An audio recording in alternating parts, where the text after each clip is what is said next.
Tinawag na demolition job at fake news ni Communications Secretary Jay Ruiz ang paratang tungkol sa malaking kontratang nakubra ng kumpanya niya umano sa PCSO. Giit ng kalihim, hindi siya ang may-ari ng nasabing kumpanya. Nasa frontline ng balitang yan, si Maricel Halili.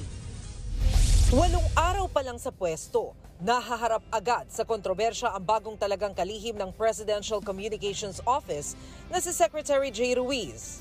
Sa pinoblish na storya ng online news site na Politico, parang tumama raw sa loto si Ruiz nang makakuha ito ng 206 million pesos na kontrata sa Philippine Charity Sweepstakes Office o PCSO para sa media company na Digital 8 Incorporated kung saan isa raw siyang co-founder.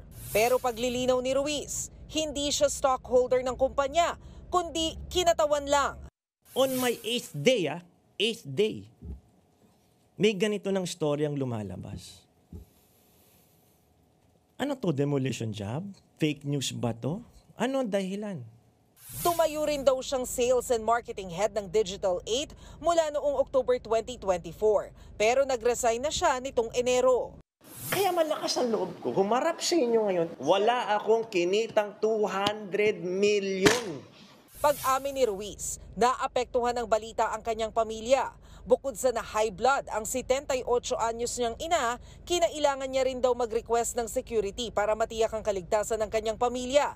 Lalo't uso raw ngayon ang mga kaso ng kidnapping. Sa kabila ng issue sa dati niyang kumpanya, wala na raw balak magdemanda ang kalihim. I was contemplating siyempre yung una mong reaction, di ba? File a legal action against these purveyors of fake news. Pero nung naitulog ko, naisip ko baka naman lalo lang tayong madistract. Chinek naman ng News 5 sa official website ng Securities and Exchange Commission ang ibang datos tungkol sa Digital 8. Lumabas na inirehistro ang kumpanya noong 2012 at nasa Taguig ang tanggapan nito. Sa isa pang SEC document, 5 ang nakalistang may-ari ng kumpanya pero hindi kasama si Ruiz. Aminado naman si Ruiz na meron siyang ibang negosyo gaya ng ilang restaurants. Idadivest na rin umano niya ang kanyang ownership sa isang political management firm dahil meron itong conflict of interest. Reklamo lang ni Ruiz, hindi man lang hiningi ang panig niya kahit na personal naman niyang kilala ang mga may-ari ng news site na naglabas ng balita. Kilala ko naman si dating Undersecretary Ray Marfil. Kilala ko, nakasama ko siya sa Senate. Kilala ko rin naman si Hil Cabacunan na nakasama ko rin sa House. Ang dami kong kakilala, common friends, na nandun. In fact, isa nga dyan si Benji Liwanag.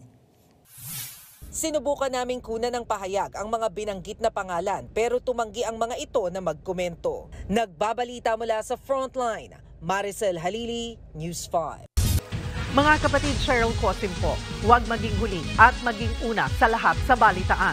Para sa tuloy-tuloy na talakayan sa Frontline, mag-follow at mag-subscribe sa social media pages ng News 5.